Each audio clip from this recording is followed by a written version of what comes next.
going to hand over the stage to bleeptrack and blinry. Operation Mindfuck is nerdy topics, deep rabbit holes, computer fun facts about the art, world, computers, everything. Enjoy.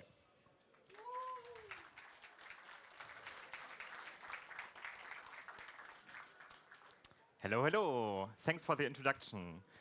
Yeah, let's see what we have in store for you today. We brought a couple of topics. We've done this a couple of years. This is our avatars, and this is the list of topics we brought in the past few editions. So last year we skipped. I think it didn't work out, but now we're back trying to nerd snipe you. The first topic for today is the SCP Foundation, which is a collaborative writing site, I would say. It's a wiki where people can create little texts. And it's presenting itself as the documentation of mysterious phenomena, of entities that are a little bit spooky maybe. And they're figuring out how they work. The SCP Foundation itself has tasked itself to keep the mysterious phenomena away from the public. And as you visit their starting site, a little note will say, warning, the Foundation database is classified. Unauthorized personnel will be tracked, located, and detained. So be warned as you enter this website. One example of one of these phenomena is SCP-087. They all get an ID. And then they first start with the special containment procedures. That's what SCP is for, saying that this is like a door in a campus, and it's padded with foam, so this sets up your expectations what's going on behind this door. And then the description follows of this infinite door, staircase basically, going down. And it's followed by some reports telling you what happened when people explored down there. So some of these stories are a little bit like Lovecraftian horror stories, I would say. And it's always written in a very scientific, academic way of writing, which is also what I like about them. I've brought some more examples. There is an SCP about a humanoid that attacks anyone who sees their face. There is a story about a hard-to-kill reptile that hates all life. And there is this very special one about the Devourer of Worlds, which is certainly a very exciting read. This is more of the horror and dramatic stories contained on this wiki. There's also some more lighter-hearted ones, like a coffee vending machine that can dispense any liquid. You can type in a description, and it will pour out a liquid in a paper cup. And you can order, I don't know, a cup of gold. It gives you liquid gold. Or also some abstract concepts, like a cup of envy, and you get that as well. And then there's a long description of what happens as people try different things. There is a story about an infinite IKEA store in a pocket dimension, and someone gets lost in there and meets some very scary employees roaming the store at night.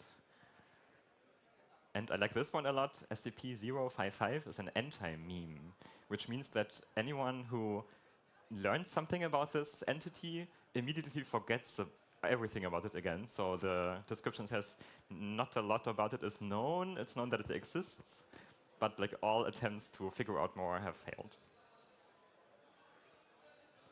And yeah, as I checked out the database the last time, SCP-7458 is a language barrier breaker yogurt. This is the latest entry. A couple per day are added to the database. Yeah, so you have a lot to go through. The question is where to start if you want to explore this for yourself. The page contains the guide for newcomers, which gives a couple of recommendations. For example, to look at the top-rated pages, which every page contains a little score in the corner, and some articles that are highly regarded in the community have high scores, and you can start there. That's the classic ones. Some of them I had in this list. But also, some of the older ones get high scores just because they have been around for so long. So another recommendation is to look at the top-rated pages per year or per month, maybe. And also, there is, if you like me, like podcasts, there is some podcasts with recordings of these SCPs.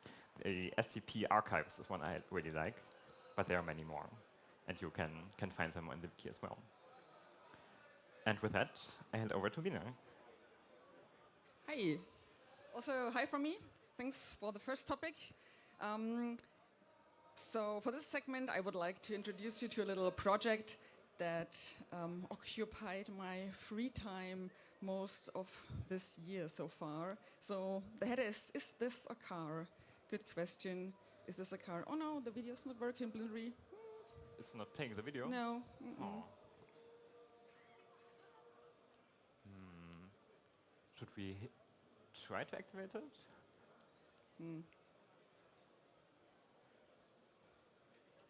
We can try reloading once, maybe. Let's try that. Videos would be nice to have in this case. Would be nice to have in this case, yeah. It's playing there.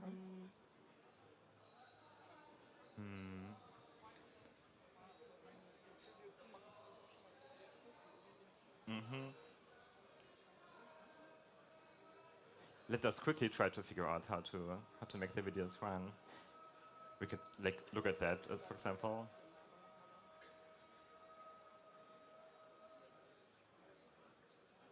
Here we go. That Thanks so should be much. fine. So sorry for the interruption. So this is my little project I had this year. Is this a car? So I was searching for sort of electric vehicle that I could use instead of a bike. So I live very rural and I sometimes need to transport a bit of bigger stuff. And also like in wintry times, I prefer to have a little capsule around me so the snow doesn't get in my face. And I was searching for something and my partner suddenly said like, Biene, why don't you get a City L? And I was like, what the heck is a City L? Yeah, look at these vehicles. They were built in the late 80s, 90s, and guess what? A friend's dad has one in his garage that he definitely wants to get rid of. And I was like, oh, maybe we should take a look at this. And this is what they look like. They're very funky things, three-wheelers. And this is an old ad that I found. So it says, too big for the car. The motorcycle is too small, but City L always fits. And there were different versions, as you can see. You can store a bit of stuff, like a crate of water, some groceries. And there were different versions, some like full cabrio versions, that one that I have, but also different ones with like a full cabinet around. The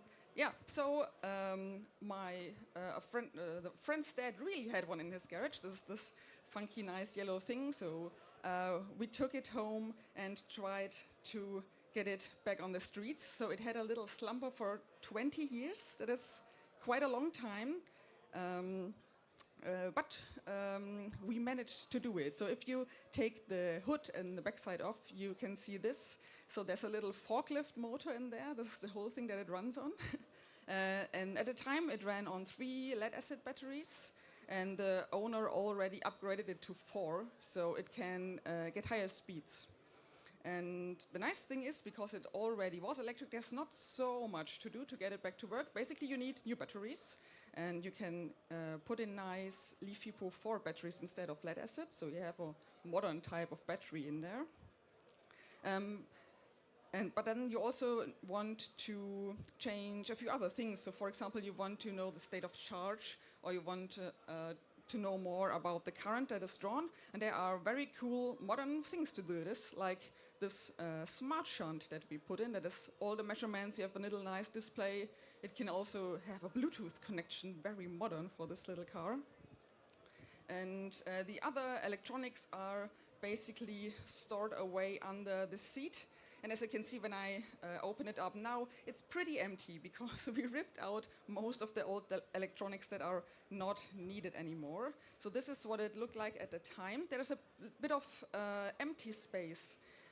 There was the old charging circuit that the previous owner already also removed because he upgraded to a different charging device. There's a DC-DC converter and also a capacity meter, basically. And only the DC-DC charger is still interesting. That gives you the 20 volts for the lights, for example. But that's basically it. You have a few wires left.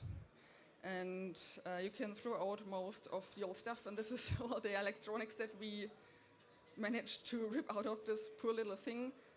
But maybe you've also seen there are some speakers and an old radio and stuff that was also in there that we found maybe weren't that important for us.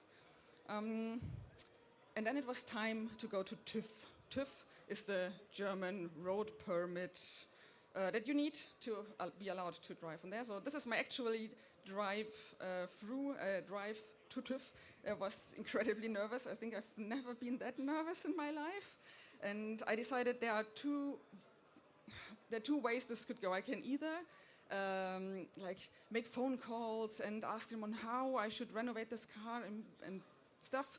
And this is what I tried first, and I never got proper contact to TÜV, and I never managed to establish proper contact. And I thought, well, then I just go there and surprise them with this thing and hope they will just accept it as it is. And this is what I did. So I drove there. I said, I need TÜV for this thing. And the guy was like, uh-huh. Then he sat in, drove one circle, checked the brakes, checked the hand brakes, checked the lights, checked the horn, went outside, said, I think you need new tires, but you're good. Took like 8 minutes, the worst 8 minutes of my life, but now now I'm a very happy city L driver, and it's a really fun thing. I can charge it with solar power at home, have a range of about 70 kilometers. It can speed up to 70 kilometers per hour, which is incredibly fast. And I would say you don't want to drive that fast with that thing because it feels like a bathtub on steroids in a way. But you can. And I'm having a lot of fun with it. Maybe I manage one day to drive to Gulasch Programmiernacht with it, but we'll see how it goes. Thanks.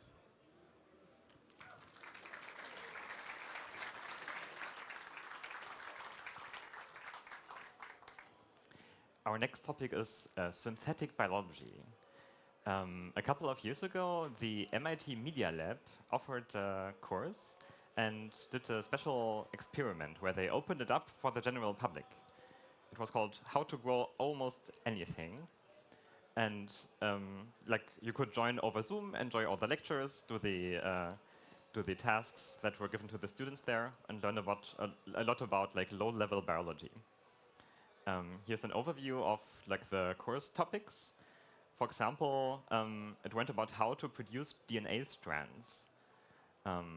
I think I have a slide about like different machines that can do it. So by now it's possible, like it's pretty big machines, but you can produce like short segments of DNA and then put them together to make new stuff, basically. And the course was about all of that.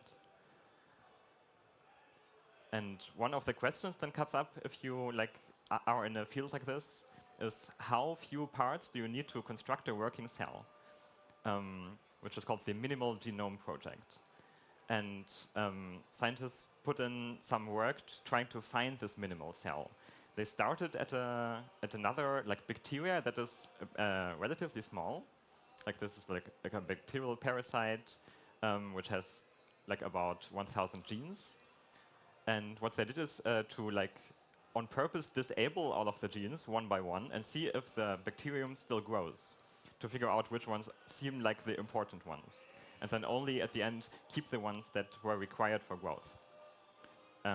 So they came up with a new DNA sequence which had a lot fewer genes in the end.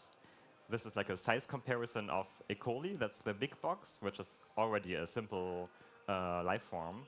But the one at the top left is the new synthetic bacterium, which has around 500 genes. And interestingly, almost for all of them, it's known what they do.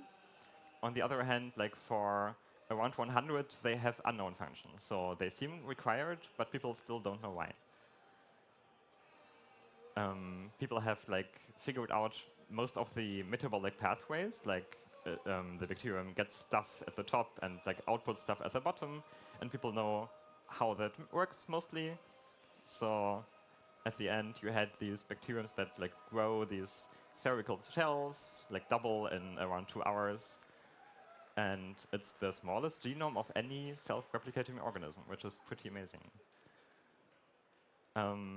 Yeah, and this is taken as a working approximation of a minimal cellular genome. And now you can like put in more research to figure out how life works, basically. And another like thing in the synthetic biology field is a competition called iGEM, the International Genetically Engineered Machine, where student groups can apply to like do synthetic biology projects. It has been growing like over the past couple of years. More teams have applied, and if you apply as a team and want to like produce some new bacterium that does something interesting, you're given access to like a database of basic biologic parts, basically, which you can like order and in a lab put together in a new way, basically. You have this symbolic way of like telling other people how they can be put together. For example, like these are the different glyphs you have, and if you put them together in an application, it might look like this.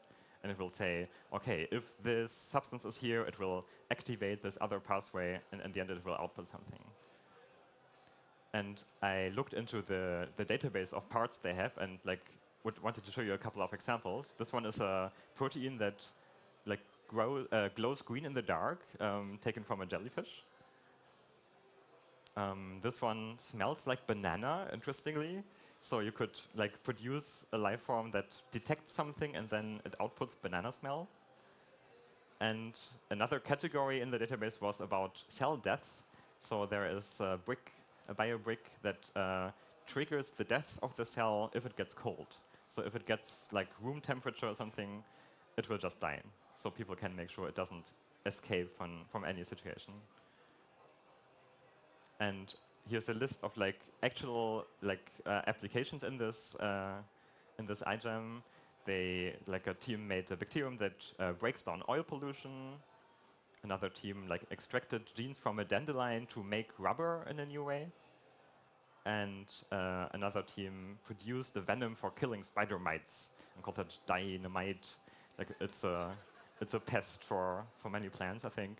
And this is very foundational research, right? We're nowhere near actually using these for these purposes, but yeah, it's an interesting field of research, I think. Back to Wiener.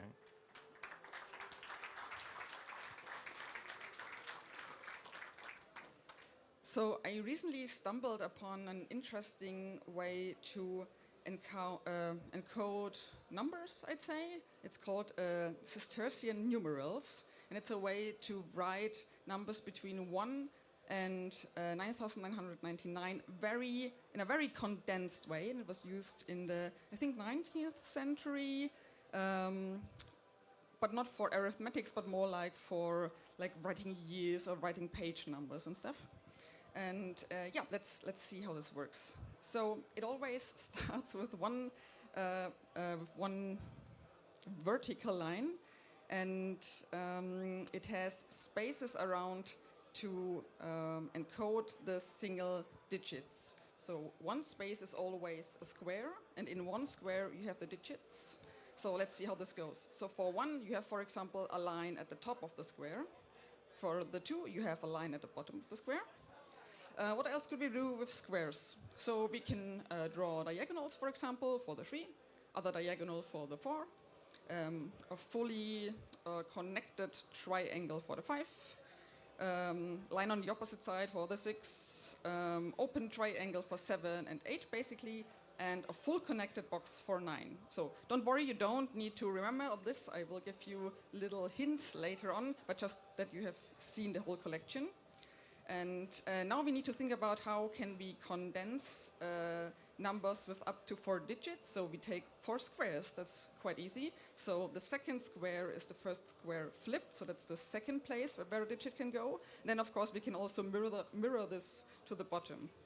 So we have 4 squares. Each square is for 1 digit. So the top right square is for the ones, for 1, 2, 3 and up. The top left square for the tens. Top bottom right bottom square is for the hundreds, and bottom left square is for the thousands. So let's make an example, right?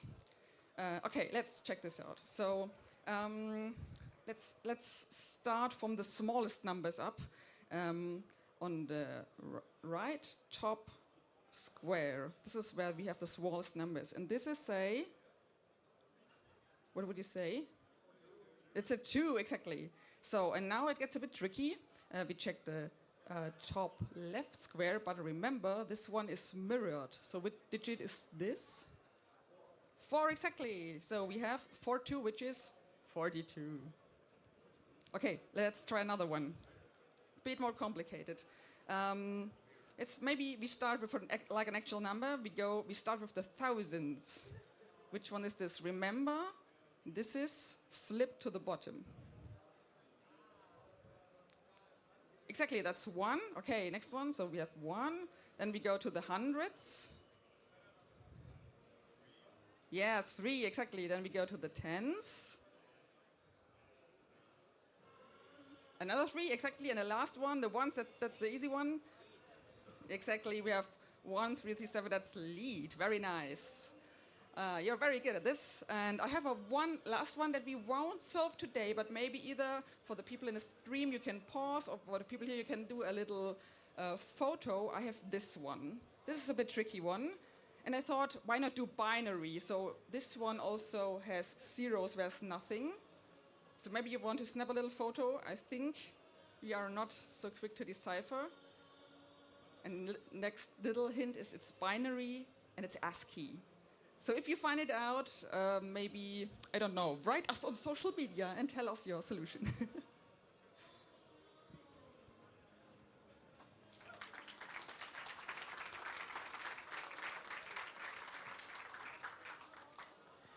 Let's look at some things that are Turing complete. What does that even mean? Back in the days, there was a scientist called Alan Turing who came up with this theoretical computing concept where you have a long tape, you can write stuff on it, you can read stuff on it, and each time you read, you have a little rule book that tells you what to do. You can either scroll the tape, you can erase stuff, you can write new stuff. And Alan Turing made this theoretical model of computing to describe how simple a machine can be that can do a lot of things. Because as people figured out after this, this is as powerful as other computing-related things. So if you say something is Turing complete, you would say it can simulate any Turing machine, and at the same time, the Turing machine can do basically all the things other computers can do. So another way to say it is Turing completeness means you can compute anything you can write an algorithm for. Or I guess it is as powerful as a general purpose computer. So, right, if you have Turing completeness, you can say this is really, really powerful to compute algorithms. And maybe first it would be interesting to look at things that are not actually Turing complete. For example, languages like HTML. It's not a programming language, it's a markup language, right? It's even in the name, hypertext markup language. So this doesn't really have loops, or it doesn't have a store of values, for example. So it's not Turing complete. Regular expressions, which could be used to describe certain string patterns, like an email address or something. But this is also a model that is not powerful enough to express complex algorithms. Old versions of SQL were also not Turing complete, and early versions of the shader languages didn't really have explicit loops, so you couldn't do as much with it as with a Turing machine. On the other hand, there are certain things that are Turing complete, like basically all general-purpose programming languages, or like functional programming languages are also Turing complete, of course. Many esoteric programming languages. A couple of years ago, I gave a talk on those back at Gulasch Programmiernacht. If you want to check that out, check the slides later. But for many of those, even if they look really weird, you can show that they are Turing complete. Tech is the text, the font setting system, and PowerPoint. So a person made an example where, like, by using the effects in a clever way, you could actually like move around on a tape and write cells there. So this is like a Turing machine implemented in PowerPoint that recognizes palindromes. Excel is Turing complete if you put in the proper formulas. It has a refresh rate, like a clock cycle of 2 to 3 hertz. So don't expect it to be fast, but you can do general computation in it. Minecraft, of course. Maybe you've seen like people building Minecraft CPUs.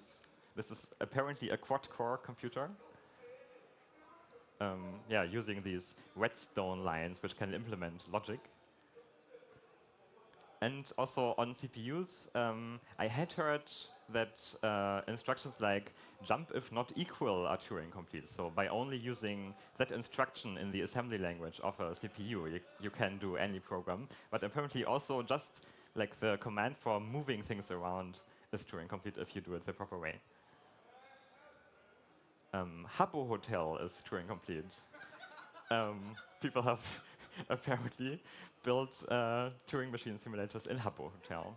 So you can enter this virtual world and like jump on the correct pads on the floor and run this program and get some output in the windows.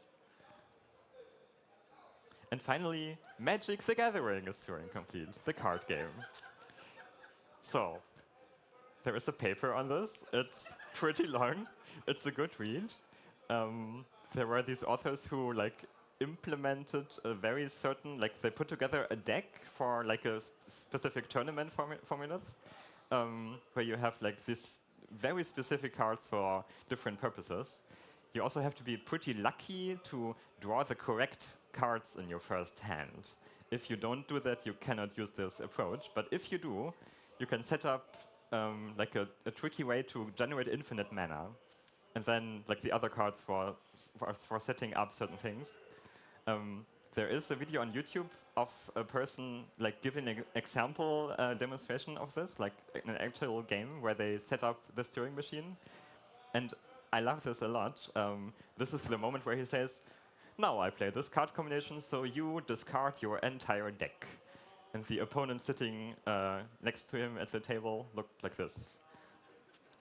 So, okay, they get rid of all the cards, which means in their turn they cannot do anything and have to give the control back to the first player again.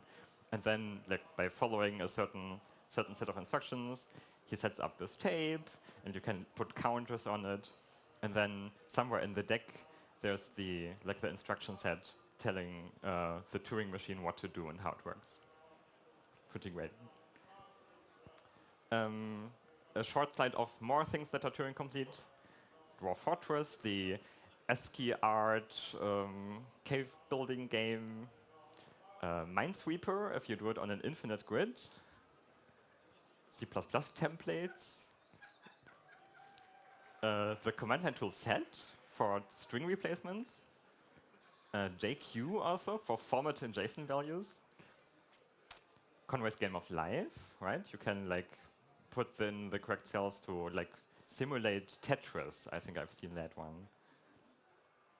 Open type fonts are Turing complete.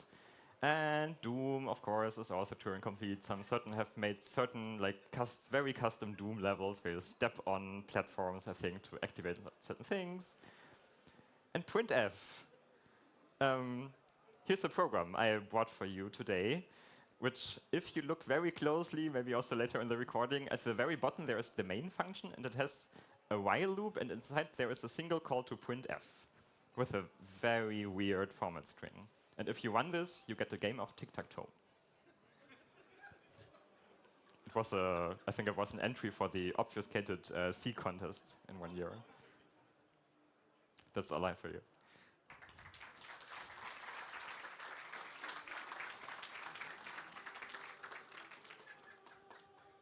So welcome to my current rabbit hole. This is crafting and coding, or maybe, all right. Crafting and coding, or maybe where like tech meets traditional craft, maybe. So yeah, I have a few like just examples with me that I found really interesting that I found recently.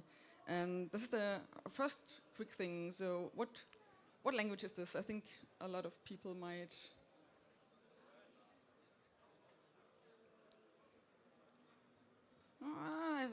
I don't. Just yes, that's assembler. Thanks so much. I have to say I haven't touched assembler for years, so don't ask me any specifics on that one. And I brought a very similar looking example, and that's this one. Can someone detect what what this could be? Yeah, there are a lot of people. Yes, what is it? Yes, exactly. That's knitting. And to be honest, it looks quite similar. So for people who do not knit, P and K stand for knit and purl. These are two different ways of knitting a loop, basically. And you also have loops. So you have brackets and with the command twice. So you can also like repeat things. And in the end, don't ask. I'm not sure if it's maybe it could be Turing complete. I'm not sure if someone has written a paper on that yet. But I found it really interesting how similar they are, and also how similar it already looks reading knitting instructions, because it's not much more than instructions, right? And I also think my mom is maybe one of the best reverse engineers when it comes to knitting. Because like she can look at a knitted piece and say, it was like knit, purl, skip one, whatever. And yeah, that's super impressive to me. And another thing that I recently discovered is there are cable ties. I think we all know cable ties. They are used to connect exhibit A to exhibit B, right, with a little plastic strap. But before cable ties, there was cable lacing. And that was pretty new to me, to be honest. And it's a looping and knotting technique to hold cables together. And this was usually done with a thread that is coated in wax, so it's a bit more sticky.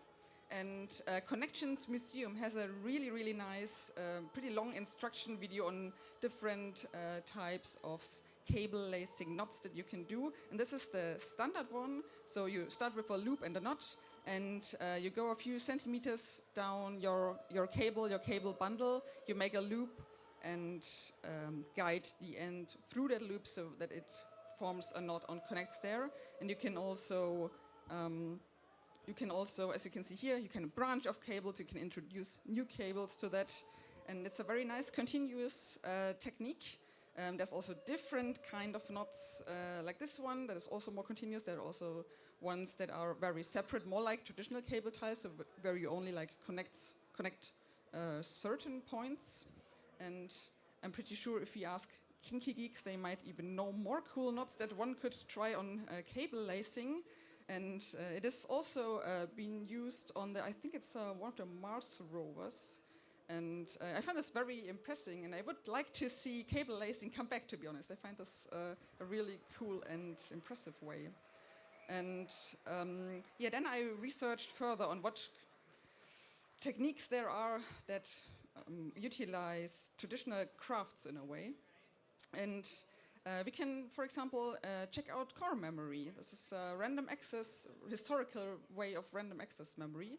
So if we zoom a bit in, it looks like this. So you have little ferrite cores that are weaved together with cables in a very intricate, very fine way. And each of these cores can store one bit, basically, by its polarity. So it basically looks like this. So you have X and Y wires as selection wires to select which core you want to read from. And I think you want to find out the polarity. And when you select the core, I think you would usually check if the polarity changes to 0 or not. So you always compare to 0. I think that's sort of how it works. You have the orange sense cable that threads like diagonally through all of these, and this is the one that senses the polarity, which which each bit has. And this one is, as I said, it's a readable and writable memory. But for example, for the Apollo missions, they were interested in also in a different kind of memory, because this one could be influenced by its surroundings. It could, by accident, erase your code and have wrong values in it, right? So you maybe also want to have a read-only memory. This is what we will also look at. And these types of memories, they were weaved or braided by hand, which I find pretty impressive. Sometimes it looks like this, but usually it will like more two people sitting on each side and passing the cables to each other through the loops.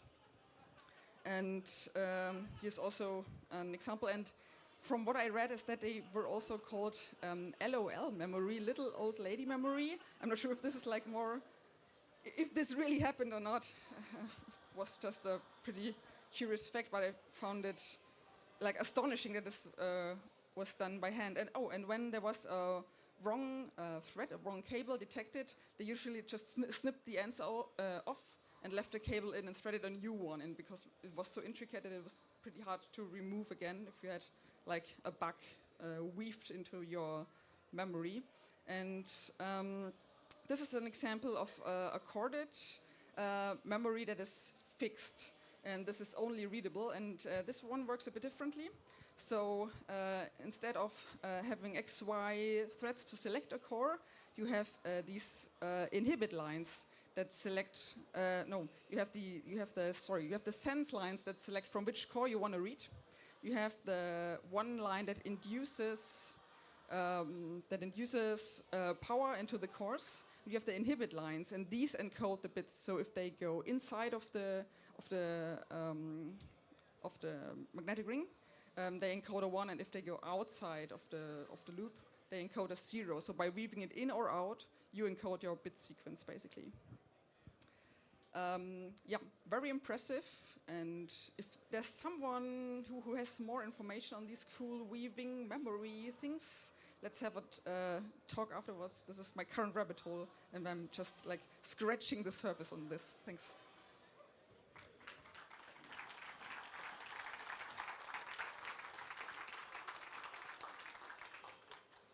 My next topic is lucid dreaming, which is basically being in a dream where you know that you're dreaming.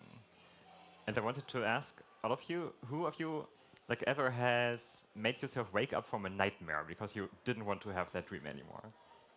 It's about like maybe 1/3 of you or so, right? So that's already a little bit of knowing, okay, I don't like this, and kind of, I guess this is a dream, I don't want this. I wake up, like I pinch my eyes together and open them again, and then sometimes that helps for me to wake up. But then you can like go further, like who of you has realized you're dreaming in any way in a dream? That's again maybe 1/3. And then who of you had a lucid dream where you really could decide what to do? That's amazingly, even maybe one quarter of you. Yeah, right. I think that's what also I have found in some studies, that like a lot of people like do experience those dreams, right? And like maybe in preparation for this presentation, like I looked into this topic so much that I also had one. I wanted to tell you about it. I was visited by police to inquire about why I had all these dead bodies on my attic. And I said, okay, officer, I also don't know about them. I know it sounds weird. Like in the dream, I said, I also at first thought this was a dream. And as I said that, I realized, okay, yes, this is a dream. And I decided to fly out of the window and fly around, and got very excited and woke up pretty immediately. But it was a fun experience. So yeah, in a lucid dream like that, what can you do except flying around? I guess you could meet anyone you want if you can control your dream. You can go on any adventures and trips. You could also practice a skill, maybe. I think there is science on if people practice skills in their dreams, they get better at them in real life. And yeah, anything you want, really.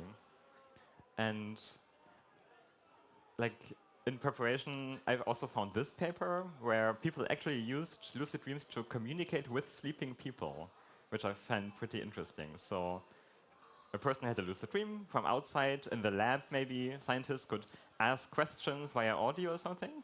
The person would hear that and then reply by moving their eyes in a specific way, for example. Then you can like get the result of a mathematical equation or something, and that does work. So yeah, communicating with sleeping people. Um, how to have a lucid dream is the question. There are some like well-known induction techniques you might have heard of already, like reality testing, for example, which is like making a habit out of checking if you are currently in a dream. One technique that's sometimes recommended is to like take your hand and your finger and try to poke your finger through your hand. And in real life, that doesn't really work. And in a dream, if you like kind of expect it to do, maybe your finger passes through. And then this is your signal that you are in a dream. Like, and if you make a habit out of doing this, like a couple of times per day, maybe you will also do it in your dream, and then that's your helpful sign to figure out the dream. Another technique is like maybe if you look away from a text and look back at it, it will change. Have you ever experienced something like this? Maybe it could be a dream.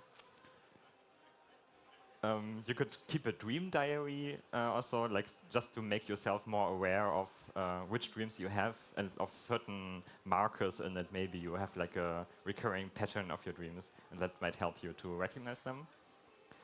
Okay, but I really wanted to know what's the best way. And I found this paper, which like is a systematic review on like certain other studies done on like how to best have lucid dreams, and I wanted to like share my findings with you, so you can try it for yourself if you want to try it. And the result of this paper is basically like summarized in this table. In the left column, you see the different results they checked. Like RT is reality testing, for example, and the dream diary is also in there. And they have a column labeled level, where they like list their final judgment on how effective this technique is. And for example, for reality testing, their level of evidence is really insufficient or ambiguous, they said, because they didn't find a lot of studies where it actually helped people to have lucid dreams. And the only technique that was it has been shown in the study to be effective without inconsistent evidence was called mnemotic induction of lucid dreams. And I want to show you how to do it. I dug out the PhD thesis of one of the authors of one of the papers that were looked at. And the technique goes like this. You set an alarm clock for around 5 hours after you go to bed to make yourself get up at night. Like, it's best if you place your clock not directly next to your bed, but somewhere where you actually have to go. You turn your clock off, you get back in bed, and then try to remember a dream you might just have had, and all the details in it. And then just say to yourself, okay, if I'm in a dream the next time, I will know that I'm dreaming. And maybe also if you had anything weird in your dream, like something that can't really happen in real life, you can also imagine yourself recognizing that and then deriving from that you must be in a dream. That's basically the technique. I put a link to the PhD thesis in there if you want to check out more details. There's also recommendations on what to do if you realize that you're dreaming. One example is that you can rub your hands together to focus on the sensation of your dream body, is what they say, to disconnect from your actual sleeping body. And that seems to stabilize lucid dreams really well. Yeah, that's it. Thanks.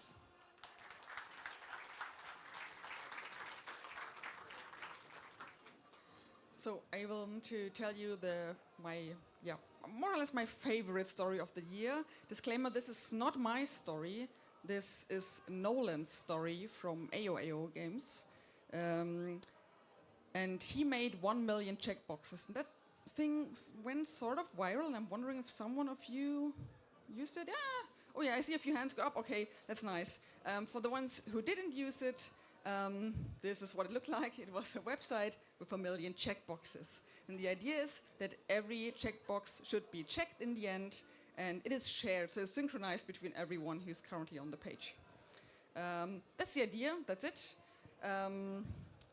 And Nolan also thought a bit about like who could he prevent the need for some sort of moderation, because like if you have a field like this, you know, people start drawing and writing and they will draw things that you do not want to see other people and write bad stuff, and you would need to moderate this. And his way around this, for example, was that he made it, he made a flexible layout, so there's no fixed number of checkboxes per row, and instead it scales depending on your width of the site. So each one it will look a bit differently, and people can't really write on it because for other people it might look just a bit differently. And now, how do you sync 1 million checkboxes between devices? This is not a crazy amount of data, but also not super few. Of course, you make it as small as possible. So you just store for each checkbox if it's ticked or not. So you have a bit, a 1 or a 0, depending if it's checked or not. And you make this into a very large array of data, basically. And one day he dumped this bit string as text, and it looked like this. Just, I'm not sure. I think in his blog post he just says, out of fun. He just looked at it, and he was like, that's weird. This is not what I expected. This is not at all what I expected. There's URLs in this. How could this? This is not a coincidence, right? This can't be. Super weird. Okay, so what's going on here? So let's look at this again. So why can this be text at all? So you have an ASCII representation with 8 bits. You get one letter. So for example, these first boxes get an H. Looks like this. So if nothing is checked, you get a 0. But for example, if you check boxes that they make up the binary 8-bit for 104, you get an H in ASCII. Or if you make a 160, you get a T, for example, and so on. So you can get a string out of it. And then, of course, Nolan thought, this is a URL, right? Maybe I should be brave and I should click it. And he did, but another thing maybe before he clicked, he also unchecked some boxes. And then he realized they get checked again. So people are botting his site. There's something that's automated that's going on. So now we go through there. He clicked the link, and he saw this. So it was a Discord invite link. And then he joined the Discord. And what he found out is it was a little fun Discord out of teenage hacker youngsters who just had a lot of fun with this website and sneaked in some links, and he found it, and they were super excited that he found the links actually and joined them in the Discord, and they had a great time there. And then they also asked, have you actually checked out your checkbox data if you plot it as a 1000 by 1000 image? And then it looked like this. So they basically used it as their own pixel flood. And not only that, they made animations.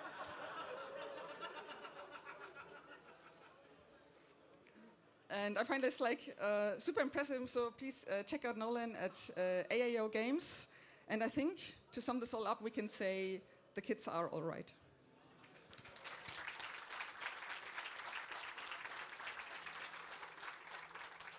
And well, guys, that's it. That was the current round of Operation Mindfuck Volume. What is it now? 7? It's 7. Thanks so much for watching. If you have questions, we will be around today here and also the event. And if you want to know more about us, we are bleeptrack and blinry. And have an amazing Congress. Thanks so much.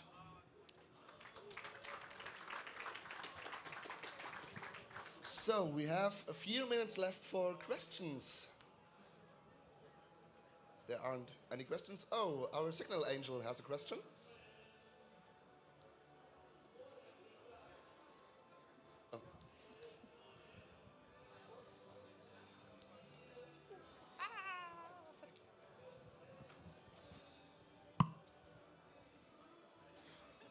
The internet is asking back on knitting, but the question is about weaving. Didn't weaving instructions turn into loom with punch cards? Yeah, that's right. The jacquard looms are, I think, one of the first programmable devices, I would say. Yes, there are jacquard looms that used punch hole cards. And there's also a very common, I would say, are knitting machines that use punch cards. And I think there are nowadays around a lot in hack spaces because they're nice and hackable with Arduino, so you don't even need punch cards anymore.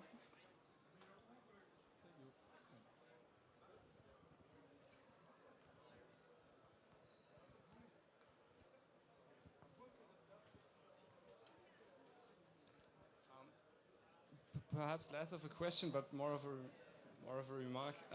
If Doom is Turing complete, can you run Doom in Doom?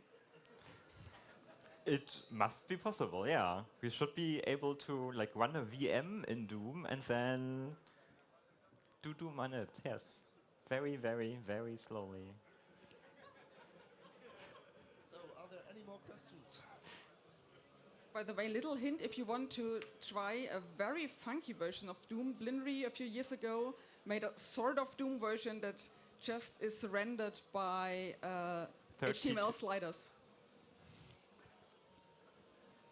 There aren't any more questions. So, big applause for bleeptrack and blinry.